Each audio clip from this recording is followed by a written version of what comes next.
So Penmarric, or whatever this book is called, is pretty interesting. First of all though, it's over 700 words, so unless you're an avid book reader, I don't know why you would ever touch this.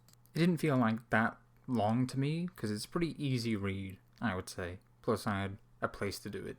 Another thing interesting about this book is it has 5 perspectives, and honestly, you could probably read the first 2 parts as if it was their own book, and then put it down and come back to it later, if you wanted to read it like that.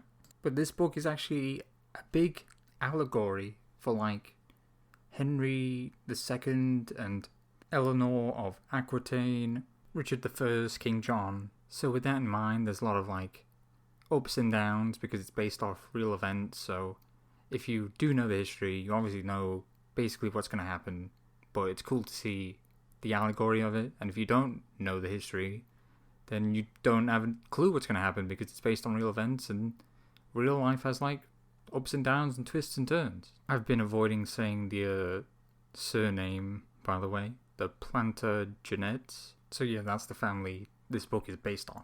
The Penmarric mansion represents the throne in the story, so obviously everyone wants the mansion, the inheritance, and all that.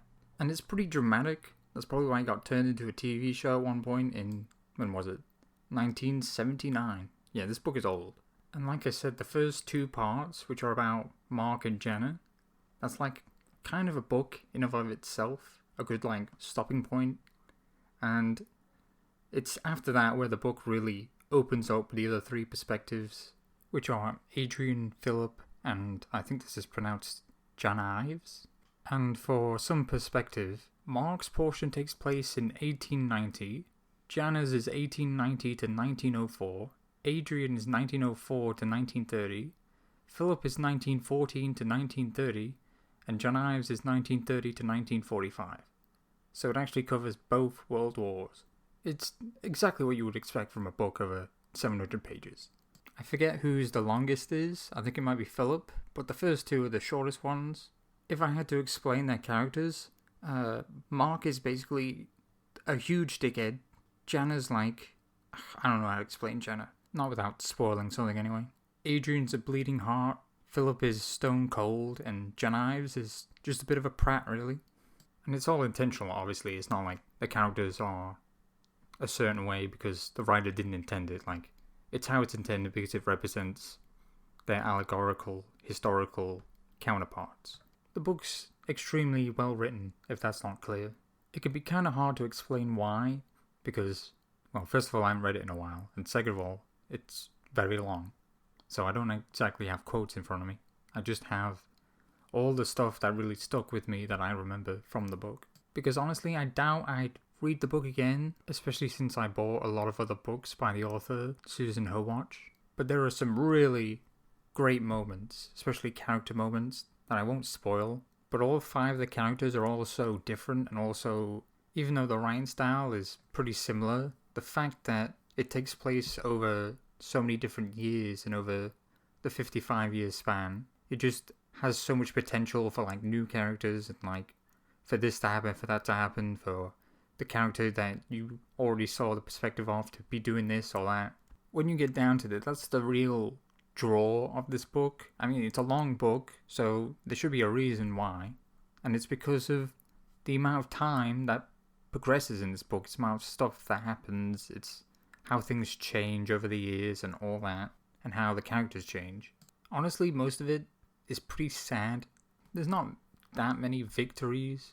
Obviously, with the time scale, the wars, and all that, characters are going to die. Characters that were in an earlier part will just disappear completely, give or take. It actually kind of reminds me of JoJo's Bizarre Adventure, funnily enough, because it's just each part is a new generation with this later on in the years and all that.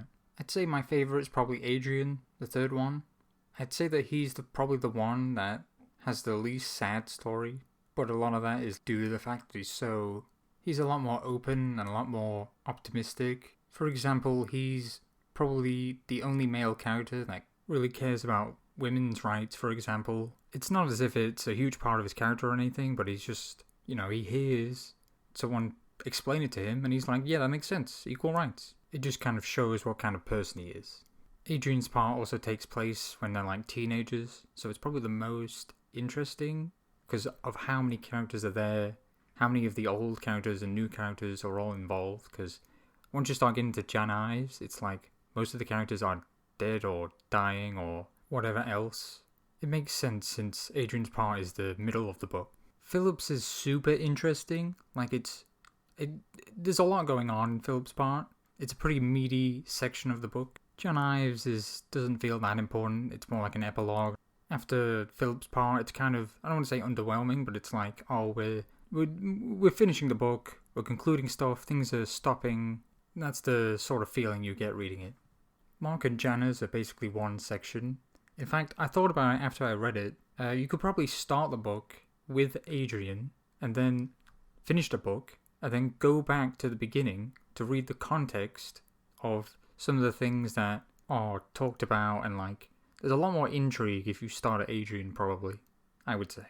That's something that really like fascinates me about the book. Maybe when I've forgotten enough of it, I'll do that. I'll go back and start at Adrian and then finish the book and then go back to the first two parts. I would say though that the book ends pretty satisfyingly, especially for some of the arcs, for some of the characters. After being with them for so long and reading so much, I would definitely say I was satisfied with the conclusion of the story. Even though it's not, it's based off a real family, so there's no like happy ending or bad ending or anything like that. It just kind of ends in a way. It's one of those kind of bittersweet endings that just kind of sticks with you, I would say. But yeah, would I recommend this book? I mean, yeah. I mean, there's 5 parts. You can just read one of them if you want. They're all kind of stories in their own right, even though there's obviously some things the author expects you to know. But there are still things you don't know, and if the characters don't know and you don't know either, then I think that kind of works. I mean, it's a really old book. You could probably get it cheap. I just randomly picked it up for 50p at a book sale. 50p for a 700 odd page book. Although alternatively you could watch the TV show, although I haven't watched it, so I can't comment. I'd also say definitely read it if you have an interest in history. Something that I have when it comes to monarchies, and something I think everyone has when it comes to world wars. So yeah, that's the video. Hopefully next time I talk about a book that I've actually read recently. If I think it'll take too long though, I'll just read a comic. That'll be a lot faster.